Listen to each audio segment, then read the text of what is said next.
Hi guys! Welcome back to my YouTube channel. This is Wandering Igorota Vlog. Ngayon po kami naglalakad dito. Nakita namin itong hardware shop. Kasi naghanap ako ng ilagay ko sa bathroom ko dahil naglilig. Ngayon, ang nandito, hindi pala hardware shop kundi talok, daming tanim sa nursery shop. Dapat ang tawag dito ay plant shop, hindi hardware shop. Kasi tignan nyo ang ganda ng mga tanim. Ayan. Ang daming collection dito See? Look at that. I asked the owner if I can take some photos and sabi niya naman okay lang naman daw. Diba? Ayan. Alam niyo itong magnolia is a very expensive plant really. Ayan One of my favorite plants are magnolia. They flowers and then when they flower they smell really good.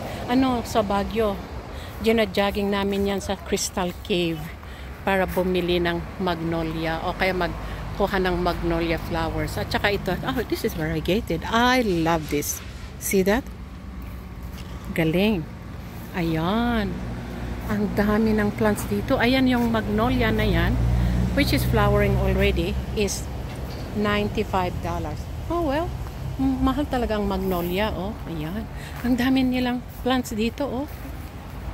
Ayan. Tignan mo yan. Ngayon lang uli ako nakakita ang dami ng plants. Ang galing, Ganda. Ayan. See that?